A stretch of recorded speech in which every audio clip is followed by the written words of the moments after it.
esta propuesta de la noche por Teleimpacto. Siempre recordamos que además de la frecuencia de este canal, nos pueden seguir en nuestro canal de YouTube, el canal de Propuesta de la Noche. Alejandra Lora, un servidor, Manuel Jiménez, vamos a estar con ustedes compartiendo los hechos de mayor interés que han ocurrido en las últimas horas alrededor del mundo, pero especialmente en el país, aquí en la República Dominicana. Henry Ebrar estará comentando y analizando el acontecer económico tanto nacional como internacional. Buenas noches, Alejandra. Buenas noches, Manuel. Bienvenido a este lunes ya casi martes. Un lunes donde los tres partidos políticos colocaron, yo creo que la agenda de la semana completa. O sea, los tres partidos políticos, principales partidos políticos del país, perdón, pues tienen una agenda que ya deja mucho que hablar por el resto de la semana, bastante. Sí. Bueno, es verdad, como tú estás adelantando, un fin de semana bastante intenso en términos de actividad política en todo el país, porque en diferentes puntos del país se estuvieron encabezando actividades, tanto por el Partido Revolucionario Moderno, que celebró un acto masivo en la Arena de Santiago en ocasión de su 11 aniversario de fundación. El Partido Fuerza del Pueblo estuvo en Quisqueya, jurisdicción de San Pedro de Macorís, y el Partido de la Liberación Dominicana estuvo en Barahona. También realizó actividades este fin de semana el Partido Revolucionario Dominicano, PRD, encabezada por Miguel Vargas. Pero iniciemos, Alejandra, con el tema de la celebración en la Arena del Cibao. Fue un acto realmente multitudinario, encabezado por el presidente de la República, que pronunció un discurso que yo diría que en su exposición habló en su doble condición, tanto de dirigente de ese partido, porque es el partido de gobierno, como de presidente de la República. Luis Abinader habló de política, censuró a la oposición, pero también hizo una especie de rendición de cuentas en torno al desempeño de su gobierno en las áreas económicas, sociales e institucionales. En el caso de la oposición, como se esperaba, él trató de desmeritar las críticas que la oposición hace a su ejercicio de gobierno, incluso recurriendo hasta Google. ¿Sí? Dijo que Google se ha convertido en el principal enemigo de la oposición y ofreció datos de lo que decía Google sobre la pobreza en la República Dominicana en el año 2012 y lo que dice Google en la actualidad, obviamente presentando un avance significativo en lo que es erradicación de pobreza. Pero a mí me llamó a confusión el dato que ofreció el presidente de la República, porque sucede que en el 2012 es verdad que el entonces presidente Leonel Fernández estaba saliendo del poder y el entonces presidente Danilo Medina estaba entrando. Yo no sé a cuál de los dos concretamente se refería el presidente Luis Abinader, o sencillamente quiso matar dos palomas de un solo tiro. Pero inmediatamente el expresidente Fernández, que es el líder de la Fuerza del Pueblo, se cogió esa alusión para él y le respondió de inmediato diciendo que el problema no está en Google, sino en los bolsillos de la gente. Pero eso fue lo que ocurrió en Santiago de los Caballeros. Bueno, y repito, fue una concentración bastante concurrida, con la presencia de todos los dirigentes del Partido Revolucionario Moderno, y ahí se vio Alejandro en una sola silla, sentado en fila, uno al lado del otro, los aspirantes a la nominación presidencial por esa organización política. Bueno, Manuel, ocurrieron muchas cosas en el fin de semana, precisamente el día de ayer domingo, a propósito del acto del Partido Revolucionario Moderno, y una de estas es, primero que empezó a circular los rumores de que allí Luis iba a dar pinceladas del apoyo a David Collado. Esos eran los primeros rumores que había previo al acto. Y eso generó bastante expectativa de qué se iba a decir allí, cuál iba a ser la narrativa del presidente Abinader. A esto, pues la prensa no resistió los rumores y le abordó al expresidente Hipólito Mejía, ¿verdad?, el padre de Carolina, quien es candidata a la presidencia, y Hipólito Mejía, pues lo primero fue que habló de que su hija Carolina derrotaría por mucho a David Collado, cosa que las encuestas de hoy desmienten, ¿no? De una u otra manera. Pero también, preciso también, hablando de encuesta, que hoy, justo luego de que ayer se diera todo el panorama político y las expectativas del PRM, más la respuesta del presidente Leonel Fernández, más Danilo Medina también, en Barahona, pues hoy sale una encuesta de ACD Media que da datos muy reveladores. Primero, en cuanto al tema de gobierno, Manuel, pues el tema de la corrupción queda en un tercer lugar como las preocupaciones que están más latentes en la sociedad dominicana. Y eso es importante porque antes, hacía un tiempo que el tema de la corrupción no era un tema preciso para el gobierno. Pero concretamente en relación a los aspirantes, ¿qué dice Y en relación de los aspirantes, ahí que hay datos más reveladores todavía porque hace varios escenarios. Un escenario es Omar Fernández con una candidatura presidencial contra David Collado. Omar Fernández le gana a David Collado con creo que alrededor de 45%, te voy a dar el dato exacto. Y si es con Carolina, pues mucho más lejos es la ventaja todavía. Eso es uno de los datos más importantes que te da la encuesta. Dice, en un escenario Leonel Collado, ganaría Collado. En un escenario Leonel Fernández Carolina, pues ganaría Leonel Fernández. En un escenario Omar Collado, Omar Fernández le gana con 45-35. Y en un escenario Omar Fernández versus Carolina, Omar Fernández le aventaja con un 53%. Esos son los datos. La verdad es que cuando uno conoce datos de sondeo que realizan firmas encuestadoras privadas, uno se da cuenta de que es un verdadero reto para Fuerza del Pueblo lo que está afrontando. Sí. Está afrontando porque indudablemente que Omar Fernández ha venido posicionándose como dirigente político ya de manera muy importante. Hay que recordar que vence en la senaduría por el Distrito Nacional. Lógicamente tuvo un apoyo importante porque ahí lo apoyaron las dos principales fuerzas de la oposición, tanto Fuerza del Pueblo como el Partido de la Liberación Dominicana. Pero al margen de eso, la verdad es que él ha sido potable. Él ha sido potable tanto así de que esa encuesta lo coloca ya en una posición que supera a su padre. Supera a su padre. Supera a su padre porque le está dando ganancia de causa en una contienda electoral donde enfrentaría eventualmente a David Collado, que indudablemente parece ser el candidato o el aspirante a la nominación presidencial por el PRM que tiene mayor popularidad, porque no solamente esta encuesta lo refleja así, otras encuestas también lo han puesto en evidencia. Pero este fin de semana fue el fin de semana también de las encuestas, porque el expresidente Leonel Fernández estuvo en el municipio de Quisqueya, jurisdicción de la provincia de San Pedro de Macorís, y ahí juramentó a nuevos miembros de esa organización política, pero igualmente dio a conocer los resultados de unas encuestas. Él no revela la firma encuestadora, pero vamos a compartir este video del expresidente Leonel Fernández, donde arrancando ahí mismo, da los números que él dice que ponen en evidencia esa encuesta. Así que adelante, director. Fuesen hoy, tendríamos un 47% de intención de los votos. Un partido que surgió realmente a finales del 2019 y tuvo su primera prueba de fuego en el año 2020, muy precipitadamente, muy improvisadamente, porque eso no estaba planificado que iba a ocurrir. Lo que estaba planificado era que nosotros ganábamos las primarias en el viejo partido 70-30. Lo que estaba previsto era que en unas elecciones nacionales en el 2020 ganábamos 57-34. Eso no se dio. La historia se recompone y ahora lo podemos decir con la fuerza del pueblo, surgiendo en el 2020, avanzando en el 2024, es hoy día la primera fuerza política de la República Dominicana.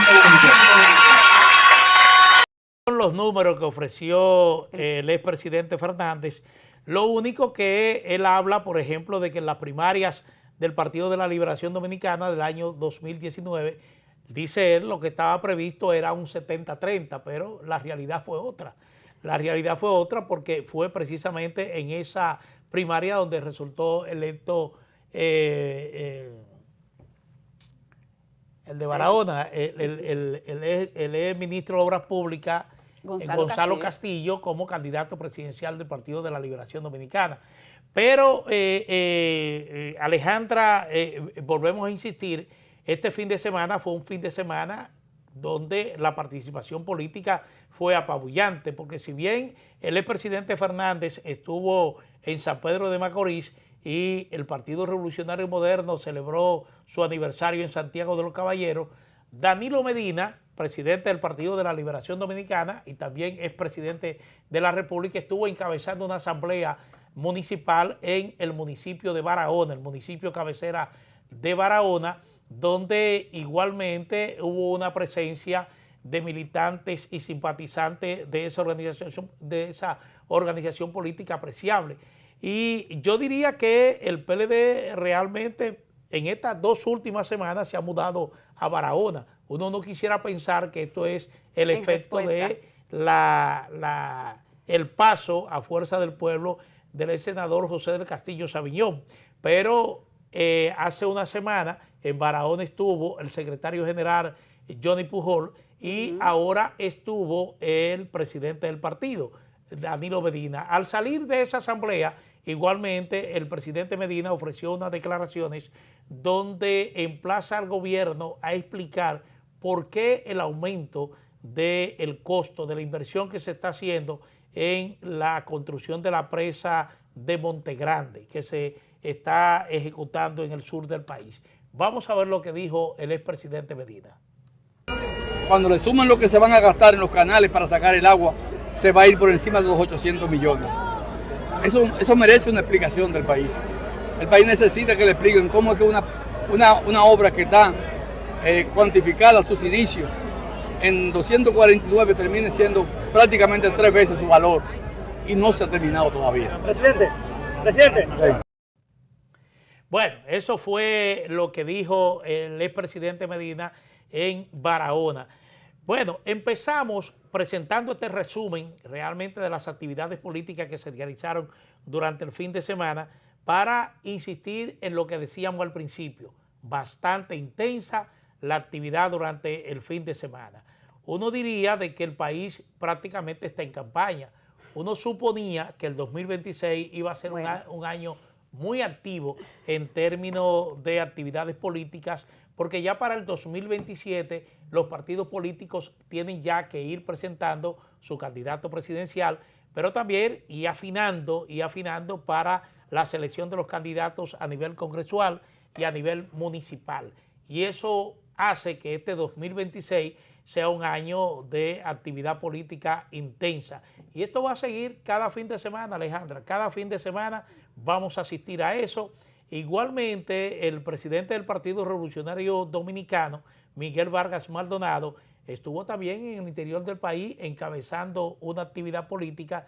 Ahí llamó la atención de que hace unos años el país era autosuficiente en la producción de sus alimentos, pero que ahora gran parte de los alimentos que demanda la población dominicana tienen que ser importados. Eso fue lo que dijo Miguel Vargas Maldonado este fin de semana. Como tú bien señalas, Manuel, la actividad política comienza, digamos que, a incendiarse, ¿verdad? Pero aquí cada partido político tiene un reto de cara a 2028 e incluso la Junta Central Electoral tiene un reto de cara a 2028 también. Y lo primero que el PRM es mantener la unidad, que el presidente Luis Abinader lo dijo ayer en el discurso, ¿no? Habló de la unidad. Y que fue la misma narrativa que ellos mantuvieron en el periodo previo a las elecciones del 2024. El PLD tiene el reto de buscar un candidato potente que pueda competir con el candidato del partido oficialista. Y la Fuerza del Pueblo tiene el reto de convencer al presidente de la organización de que Omar Fernández es un candidato potable. Más la Junta Central Electoral, pues controlar que no se salga de, digamos, de control, según dicta la ley, de que los partidos hagan campaña a destiempo. Veamos qué va a pasar de aquí a 2018. Mira, la verdad es que nosotros tenemos un problema porque siempre nos quejamos de que aquí hay una campaña electoral a destiempo, siempre. Si termina unas elecciones e inmediatamente se inicia la campaña para la próxima. Hay un estatuto legal, hay una ley electoral que prohíbe, por ejemplo, las actividades políticas proselitistas a destiempo. Pero ¿qué es lo que pasa? Lo que pasa es que esa ley permite lo que se llama los actos bajo techo. Y esos actos bajo techo, ya con el poder que tiene la comunicación hoy en día, con el apoyo tecnológico, las redes sociales, se convierten en actos nacionales. Es decir, tú encuentras, por ejemplo, que ese acto del Partido Revolucionario Moderno fue retransmitido por radio, por televisión y a través de diversas plataformas sociales. Es decir, eso le llegó a todo el país. Entonces, igualmente sucede con las actividades un poco más limitadas que organizaron el resto de las organizaciones políticas.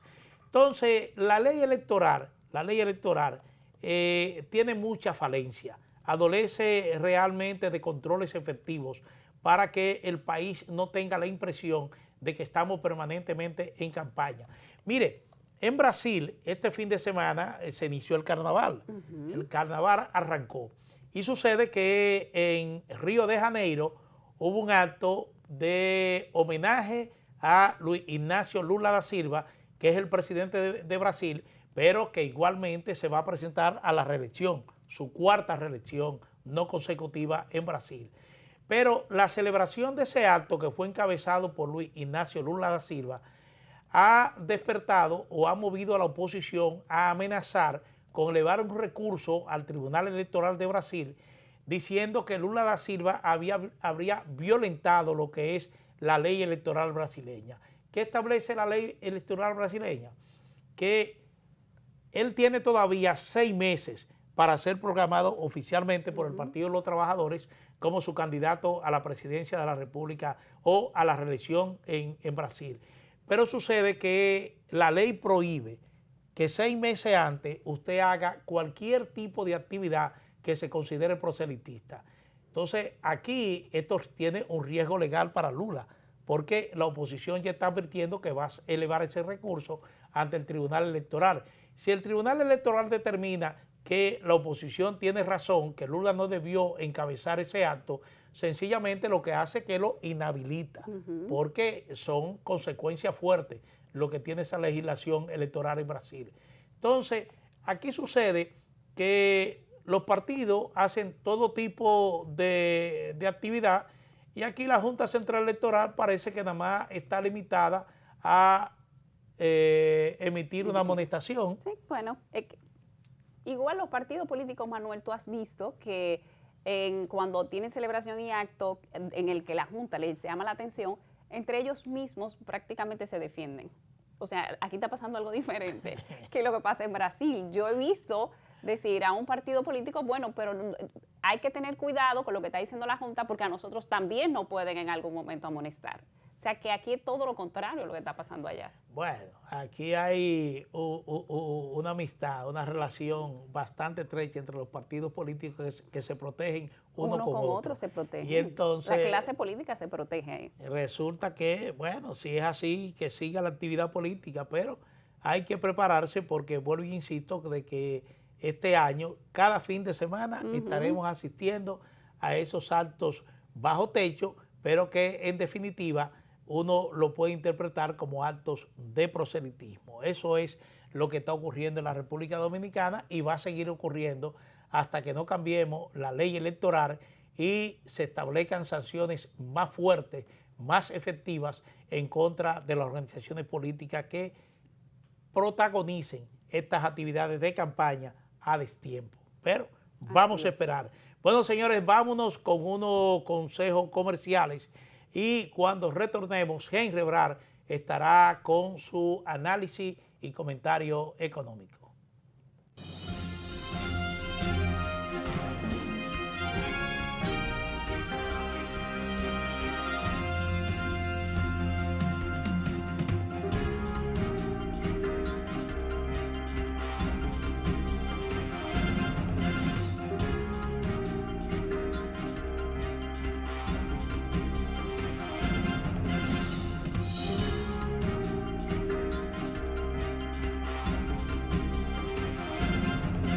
Lapropuestadigital.com, un medio digital alternativo de contenido amplio, variado y de calidad, de actualización permanente, una interesante oferta de información nacional e internacional, análisis, reportajes, artículos de opinión, videos y otros contenidos de actualidad.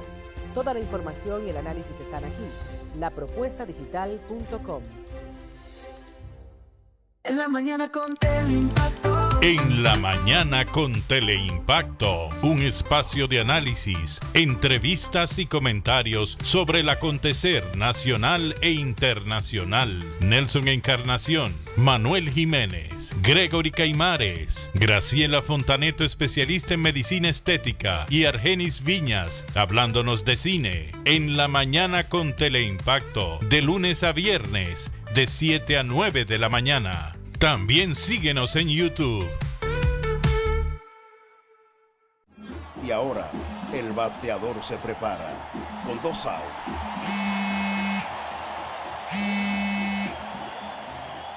Hola. Hola, me habla el señor González. Ajá. Le llamamos porque usted es un cliente preferencial y queremos ofrecerle nuestra tarjeta Col, la cual tiene infinitos beneficios, entre ellos descuentos en supermercados, salones de belleza, farmacias y acumula puntos para viajes al extranjero, incluso a la luna. Hay mejores formas de evitar llamadas no deseadas. A través de la aplicación de ProUsuario, ahora puedes solicitar que te excluyan de los listados de marketing de las entidades financieras. Descarga la app en Google Play y App Store. Solo tiene que indicarme dónde le enviamos el plástico de su tarjeta. No me diga. Esto no es un compendio solo del esfuerzo y del trabajo que ha hecho Diógenes, sino es un pedazo de nuestra historia, de nuestra memoria. Celebrar lo que significa el nacimiento de Sueños de Octubre. Léanlo, lo invito a que lo lean, porque es, sin duda alguna, un libro verdaderamente motivador. Sueños de Octubre, el arte de la entrevista. Un libro para todo público. A la venta en Centro Cuesta del Libro y en los hipermercados Jumbo.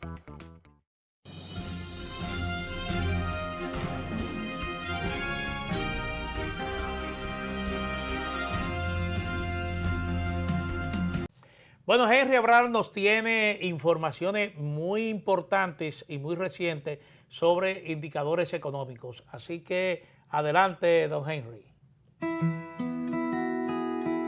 Si de algo saben las abejas, es de flores. Hay de todo tipo y para todos los momentos. Lo importante no es solo su color, tamaño o forma, sino lo que hace sentir cada una. Y para esos sentimientos trabajan. Igual que el Banco Central, que trabaja para hacer florecer la economía y que sientas estabilidad. Para ese sentimiento de tranquilidad. Para ese sentimiento de crecimiento y desarrollo. Para que la primavera llegue a todos los sectores y los planes de muchos den grandes frutos. Banco Central de la República Dominicana, 75 años trabajando por una estabilidad que se siente. ¿Qué tal, amigos de Propuesta de la Noche? Yo soy John Rivera, un placer estar de nuevo con todos ustedes como cada lunes, miércoles y viernes para comentar lo que acontece en el mundo económico y financiero, tanto en lo local como en lo global. Hoy yo quiero referirme a una situación muy interesante, el hecho de que el dólar en el cierre del pasado viernes cayó debajo de 62 pesos por uno, reproduciendo la tendencia de años anteriores, donde después de la emisión de los bonos soberanos, creo que la semana pasada la República Dominicana logró colocar 2.750 millones de dólares en los mercados internacionales, una emisión muy exitosa.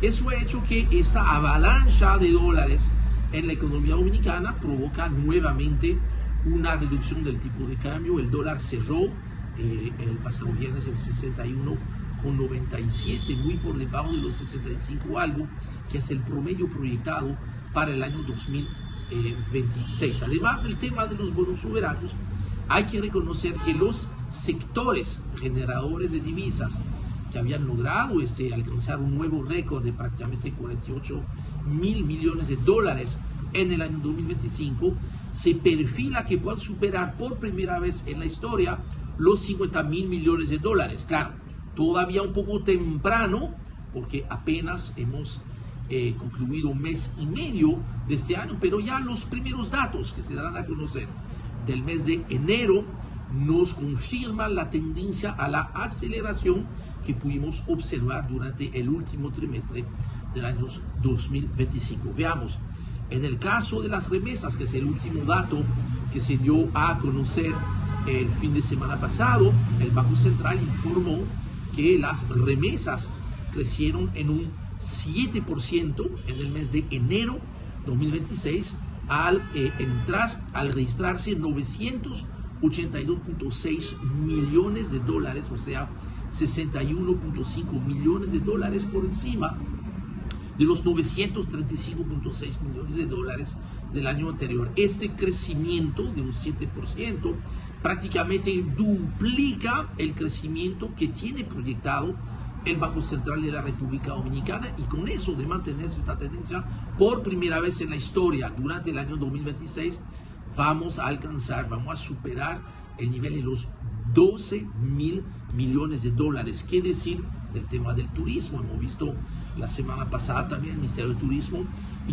confirmó los datos del Instituto Dominicano de Aviación Civil, de que luego de crecer en un 10.5% la llegada de turistas por vía aérea del mes de diciembre, el mes de enero creció un 8.7%, y con eso se convierte en el mejor mes de enero de toda la historia. Por primera vez se superaron los 800.000 turistas en un solo mes, 825.847, gracias al hecho de que todos los mercados tradicionales que habían tenido dificultades durante el año pasado han estado creciendo. Estados Unidos, Canadá, Francia, España, Alemania y por supuesto todos los mercados de Latinoamérica, especialmente Colombia y Argentina, que confirma el extraordinario crecimiento que tuvo el año pasado. Finalmente, gracias al precio del oro y la resiliencia del sector de las zonas francas, las exportaciones en el mes de enero, según la primera data de la Dirección General de Aduanas, las exportaciones totales de la República Dominicana crecieron un 7.2%, su nivel más alto de toda la historia para un mes de enero, 1.078.6 millones de dólares.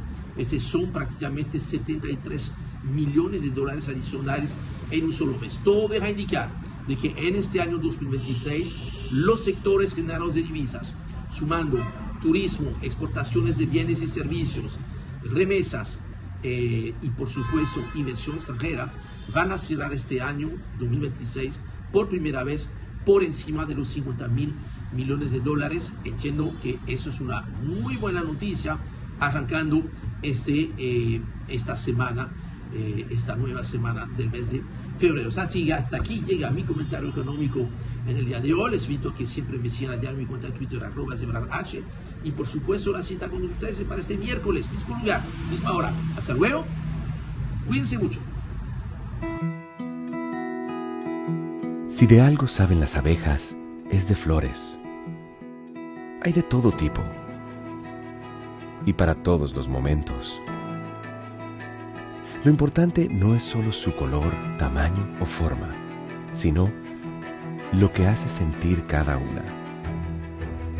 Y para esos sentimientos trabajan. Igual que el Banco Central, que trabaja para hacer florecer la economía y que sientas estabilidad. Para ese sentimiento de tranquilidad, para ese sentimiento de crecimiento y desarrollo, para que la primavera llegue a todos los sectores y los planes de muchos den grandes frutos. Banco Central de la República Dominicana, 75 años trabajando por una estabilidad que se siente. Gracias a Henry Ebrard por su comentario y estas informaciones interesantes sobre indicadores económicos. Señores, este fin de semana, se celebró el partido de estrella de la NBA. Entonces, ahí acudieron Barack Obama y su esposa Michelle Obama.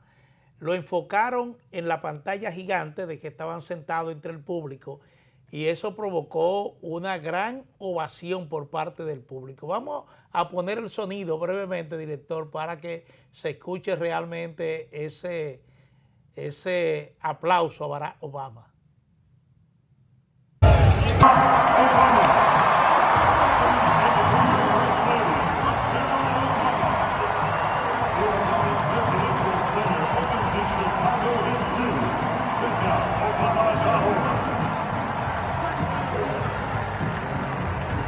Es el presidente de los Estados Unidos, y hace justamente una semana que el presidente Donald Trump colgó en su cuenta de Social Trump, ¿verdad? En la Social Trump, que es su red social muy particular del presidente de los Estados Unidos, un video donde él colocaba la imagen una imagen editada del presidente Obama y de su esposa, simulándolo como dos simios.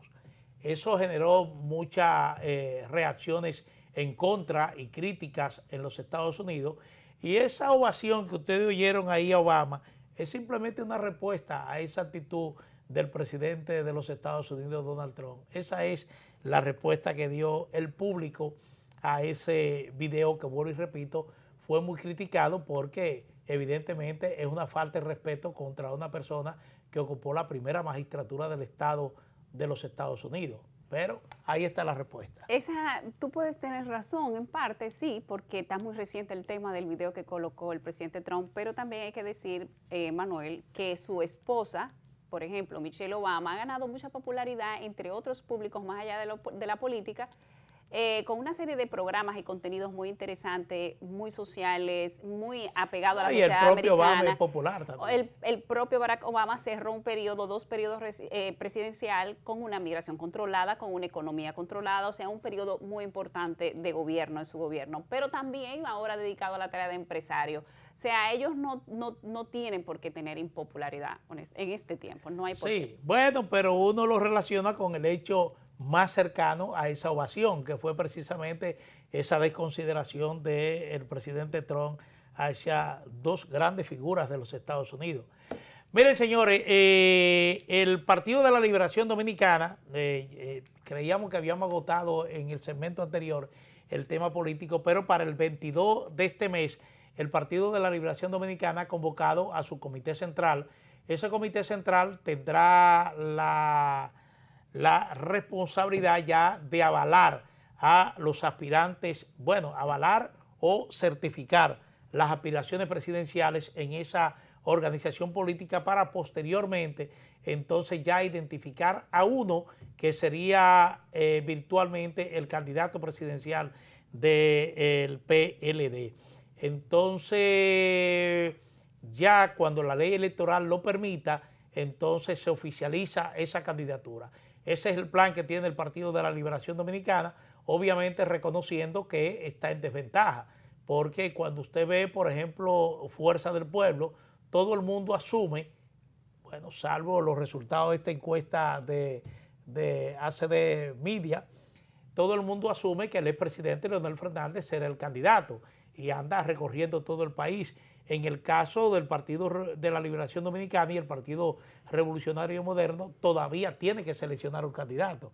Entonces, por eso es que el Partido de la Liberación Dominicana se está apresurando para identificar a un candidato mucho antes del tiempo que establece la ley electoral para su escogencia. Lo importante, Manuel, en este proceso que va a tener el Partido de la Liberación Dominicana es que el método de la escogencia de su candidato sea transparente y que la mayoría estén de acuerdo, porque se están dando unas situaciones aparentemente allí, y que llegue a la escogencia de un candidato con un partido unido, digamos, en criterio, y un candidato fuerte para entonces poder competir con un candidato a nivel de David Collado, en el caso de que la Fuerza del Pueblo pues sea el presidente Fernández o su hijo, pues estén como, que haya una competencia allí interesante.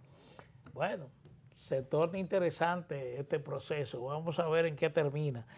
Miren, señores, Meliton Cordero, que es el oficial de la DEA, que ejercía como supervisor de la Agencia Antinarcótica de los Estados Unidos, es dominicano. Es dominicano y en su momento, debido a la posición que había escalado este señor dentro de una agencia internacional de los Estados Unidos dedicada a combatir el narcotráfico, el presidente Luis Abinader entendió oportuno otorgarle una condecoración aquí en el país, y efectivamente a él, mediante el decreto 520-24, es decir que eso fue hace aproximadamente 2 años, porque fue en septiembre del 2024, se le otorgó la condecoración de la Orden del Mérito de Duarte Sánchez y Mella en el grado de caballero. Hoy se conoció de que ese decreto había sido abolido, había sido dejado sin efecto por el Poder Ejecutivo. El hecho es que él tiene un proceso que se está siguiendo en Washington, donde se le acusa de traficar con visa de los Estados Unidos. Se dice que había ayudado a conseguir 119 visados para viajar a los Estados Unidos. Yo concretamente, Alejandra, no conozco cuál era el mecanismo usual que se utilizaba en estos casos, porque inicialmente se dijo como que esas visas eran otorgadas a informantes de la DEA. Sí. Gente que hacía una labor de informante, de ofrecerle información privilegiada a la DEA sobre narcotráfico aquí en la República Dominicana, y que como medida de seguridad a esa persona se le garantizaba salir del país o se le otorgaba una visa para, cuando lo considera necesario, sencillamente viajar. Pero eso se hacía, supongo, siguiendo trámites totalmente diferentes al que sigue un ciudadano común, que tiene que ir al consulado, hacer su cita y entrevistarse con el cónsul antes de que se le diese el visado.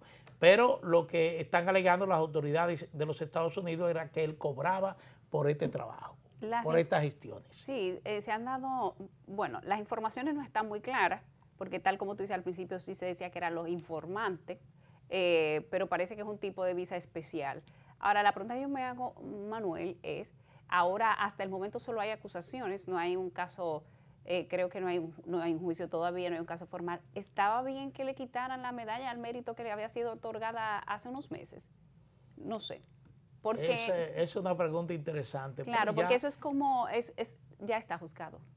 O sea, sin todavía haber pasado por un juicio. Quizá un poco premeditada, habría que esperar a ver qué pasa allá en lo adelante y cuáles informaciones salen de manera más clara. Bueno, lo que insistimos es que al parecer tengo la información de que ese decreto ha sido derogado. Bueno, lamentable. Ese decreto ha sido derogado. Miren, señores, la Procuradora General de la República, Jenny Berenice Reynoso, ordenó el domingo que un equipo de la Procuraduría del Ministerio Público investigue denuncia sobre ocupación ilegal de parques nacionales o áreas de parques nacionales que son áreas protegidas en la República Dominicana. Ella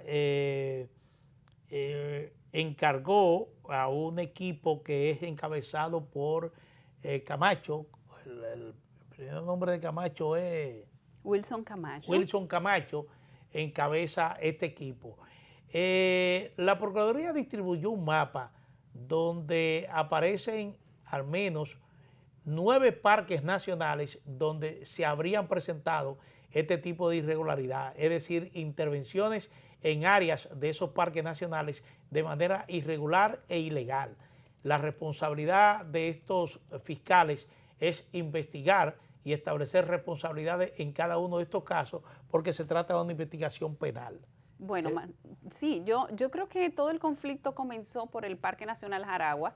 Sí, con la sentencia del Tribunal Superior Administrativo. Exacto, con la sentencia. Sin embargo, parece, no sé si es una medida políticamente correcta, porque si se está dando un caso allí, todavía no se entiende mucho por qué a todos los parques nacionales, pero sí, bueno, digamos que en cuestión de cuidar nuestro medio ambiente, si lo que se busca es de analizar qué está pasando en cada una de las áreas, pues bien, o sea, está bien que se levanten investigaciones, de aquí saldrán cosas que quizás por alguna razón ella ha mandado a hacer esta investigación que no sabemos, pero recordar que esto empieza por el Congreso y la decisión que se dio de anular la sentencia que ya había sido dado antes que anunció el Ministerio de Medio Ambiente que buscará anulación de la sentencia declarada, que las áreas declaradas Parque Nacional corresponden con la máxima de categoría protección. Y yo creo que por aquí empezó todo, Manuel, y eso es importante recordarlo.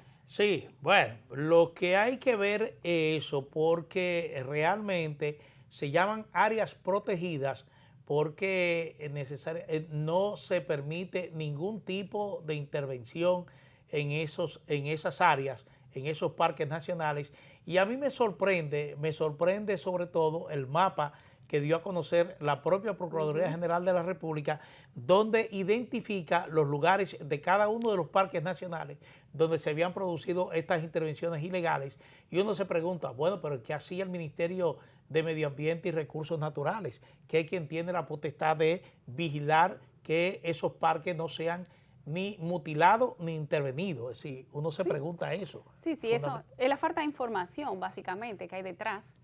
Pero yo creo que aquí el Ministerio de Medio Ambiente era justo quien estaba tratando de proteger el Parque Jaragua, ¿no?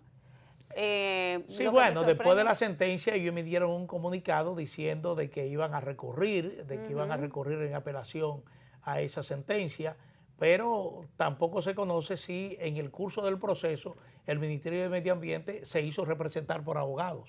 Habría que ver, darle seguimiento al curso de la investigación que se ha levantado por parte del Ministerio Público y ver qué dice el Ministerio de Medio Ambiente en el medio de este proceso. Sí. Vámonos de nuevo con una pausa comercial y retornamos con una información calientica en breve.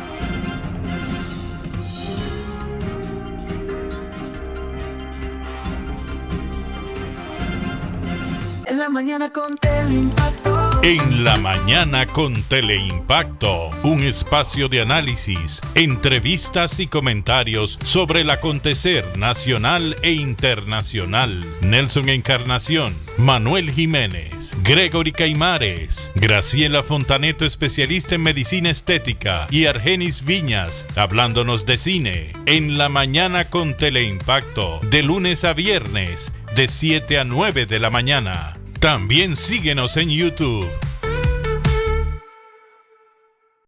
Y ahora, el bateador se prepara con 2 outs.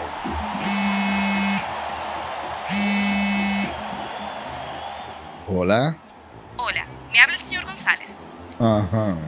Le llamamos porque usted es un cliente preferencial y queremos ofrecerle nuestra tarjeta Col, la cual tiene infinitos beneficios, entre ellos descuentos en supermercados, salones de belleza, farmacias y acumula puntos para viajes al extranjero, incluso a la luna. Hay mejores formas de evitar llamadas no deseadas. A través de la aplicación de ProUsuario, ahora puedes solicitar que te excluyan de los listados de marketing de las entidades financieras. Descarga la app en Google Play y App Store. Solo tiene que indicarme dónde le enviamos el plástico de su tarjeta. No me digas. Que esto no es un compendio solo del esfuerzo y del trabajo que ha hecho Diógenes, sino es un pedazo de nuestra historia, de nuestra memoria. Celebrar lo que significa el nacimiento de Sueños de Octubre. Léanlo, lo invito a que lo lean, porque es sin duda alguna un libro verdaderamente motivador. Sueños de Octubre, el arte de la entrevista. Un libro para todo público. A la venta en Centro Cuesta del Libro y en los hipermercados Jumbo. Lapropuestadigital.com, un medio digital alternativo de contenido amplio, variado y de calidad, de actualización permanente, una interesante oferta de información nacional e internacional, análisis, reportajes, artículos de opinión, videos y otros contenidos de actualidad. Toda la información y el análisis están aquí. Lapropuestadigital.com.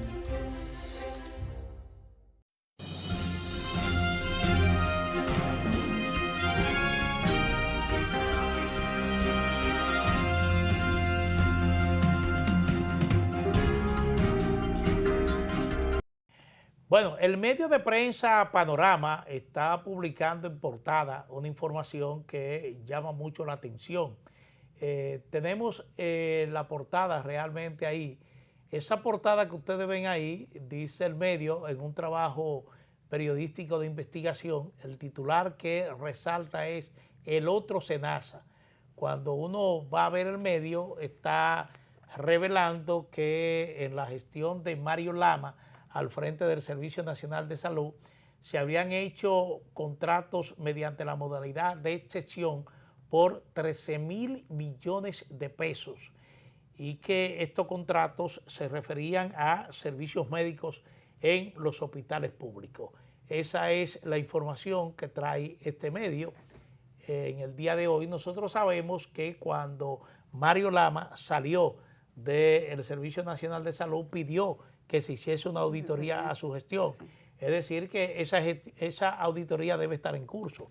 Entonces habrá que esperar realmente para ver si esa auditoría revela algún tipo de detalle sobre esto que está publicando este medio de prensa.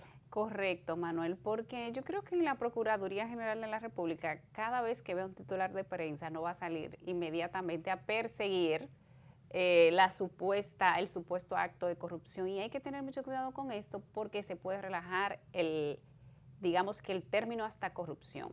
Porque, ok, quedó en un titular, ahí quedó, ahí murió. O sea, hay que levantar investigaciones, hay que ir a los canales correspondientes, hay que someter, porque si hay una acusación directa, pues esa acusación tiene que ir directamente a la Procuraduría para que se empiecen investigaciones. El doctor Mario Lama es un empresario próspero y reconocido, tiene centro médico y todos sabemos que es un empresario próspero y reconocido, que esto no quita que haya casos de corrupción, pero este tipo de denuncias se tienen que hacer tiene que tener consistencia y sustento y llevarse a los canales correspondientes para que continúe y no se quede en un titular de prensa. Así es, ¿no? Y yo supongo que el propio Mario Lama en su momento saldrá a dar explicaciones y saldrá a referirse a esta información. Y como dije, yo recuerdo que cuando él salió del Servicio Nacional de Salud, informó que él estaba solicitando una auditoría, creo que a la Cámara de Cuentas, entonces supongo que esa auditoría está en curso. Claro, y si él mismo le estaba solicitando, pues hay que esperar, Manuel. Entiendo que él tiene la certeza de que todo lo que él hizo en su gestión es correcto, pero decir un segundo Senasa, eso es mucho, Manuel, porque aquí en este gobierno no ha habido un caso de corrupción parecido al de Senasa. Por eso me llamó la atención, porque es un caso, dice que de esos 13.000 millones, 9.100 millones se corresponden con procedimientos médicos de diálisis, no recuerdo qué otro procedimiento está hablando, pero eso en detalles, eso es lo que informa el medio. Mire, Estados Unidos interceptó un buque petrolero en el Ártico porque es de los buques de transporte de petróleo que está sancionado con relación a Venezuela. A veces no entiende esta política de los Estados Unidos con relación a Venezuela. Realmente hay una relación de paños y manteles entre el gobierno de facto de Delcy Rodríguez y la administración del presidente Donald Trump, hasta el punto que este fin de semana el presidente Trump anunció que pretendía viajar a Venezuela y que él tenía una excelente relación con la presidenta encargada Delcy Rodríguez, a quien Washington considera la presidenta, el gobierno oficial de Venezuela. Óigalo bien, el gobierno oficial de Venezuela. No dijo de fecha, en qué fecha se produciría esta visita a Venezuela, que yo creo que sería ya un contrasentido por parte del presidente Donald Trump, pero me llama la atención la intercepción de este buque petrolero, porque Estados Unidos está controlando totalmente el petróleo venezolano. Es decir, entonces, si Estados Unidos no dice que un buque debe llenarse de petróleo, ese buque sencillamente no se llena de petróleo, porque Estados Unidos tiene control de eso. En estos días estuvo el secretario de Energía de los Estados Unidos en Caracas, una visita histórica porque es el funcionario de más alto nivel que ha visitado Venezuela en los últimos tiempos, y a él lo recibieron hasta con música en Miraflores, es decir, una especie de música, y posteriormente Delcy lo acompañó a dar un recorrido por la franja del Orinoco. Se considera la mayor reserva de petróleo y de gas del mundo, y ahí él informó que Chevron, que es la única empresa norteamericana que ha hecho presencia en Venezuela, podrá en lo adelante explotar, es decir, extraer hasta 300.000 barriles de petróleo diario. Es decir, que eso te indica que simple y llanamente Estados Unidos tiene pleno control sobre el petróleo que sale de Venezuela. Entonces no entiendo por qué estos operativos contra buques que se consideran sancionados, que no pueden llegar a los puertos venezolanos, porque el buque que sale del puerto venezolano, Estados Unidos sabe hacia dónde se dirige. Según aquí según las Fuerzas Armadas estadounidenses, el buque intentó desafiar la cuarentena ordenada por el presidente de los Estados Unidos, Donald Trump, con la esperanza de escabullirse, es lo que se ha dicho. En la cuenta de X, que es el medio ahora por excelencia para dar declaraciones del gobierno y el presidente, ¿no? Pero tú sabes, Manuel, que lo hemos hablado anteriormente, no se tiene con certeza, con claridad, cómo se están manejando las cosas en Venezuela. Entendemos que en algún momento, con todo esto del petróleo, lo que está permitido, lo que no está permitido y todo, pues se irá dando a conocer. Mientras tanto, la poca información que se tiene, pues te deja claro de que todavía en Venezuela el proceso de la transición va a ser un poquito más largo del que quizá los mismos venezolanos puedan esperar, o de que en América Latina o en América en sentido general, pues se entienda que se vaya a llevar a cabo el proceso de transición ya de manera normal. Bueno, con esta luna de miel entre Trump y Delcy Rodríguez, uno no se aventura a establecer tiempo para cuándo Venezuela retornaría por fin a la democracia. Así que nada. Miren, señores, se ha producido el tercer cierre, esta vez parcial, del gobierno de los Estados Unidos. La decisión de los demócratas de no aprobar un presupuesto para el ICE, que es la agencia migratoria de los Estados Unidos, ha hecho que nuevamente el Departamento de Seguridad de los Estados Unidos tenga que suspender parcialmente sus actividades, y esto afecta varias agencias de los Estados Unidos, incluyendo los responsables de la seguridad en los aeropuertos. Y mira, Manuel, que en algunos estados, de manera particular, se le estaba dando apoyo a la ICE, apoyo económico, o se le está dando. Y hay estados con la situación que ha tenido la ICE en los últimos meses que han dejado de darle ese apoyo. Por tanto, este evento viene un poquito a debilitar ese proceso que empezó el presidente a través de la ICE. Sí. Y resulta que en el Capitolio están ahora de unas vacaciones cortas, pero eso retrasa realmente que haya un acuerdo entre republicanos y demócratas para ver cómo se puede solucionar este problema presupuestario y restablecer totalmente la operación del Servicio Nacional de Seguridad de los Estados Unidos. Así que nada, miren, señores, llegamos al final de esta propuesta de la noche. Así que Alejandra Lora, un servidor Manuel Jiménez, agradecido de su sintonía, invitarles siempre a seguirnos también en nuestra cuenta de YouTube, el canal de Propuesta de la Noche. Así que solo nos resta desearles muy buenas noches.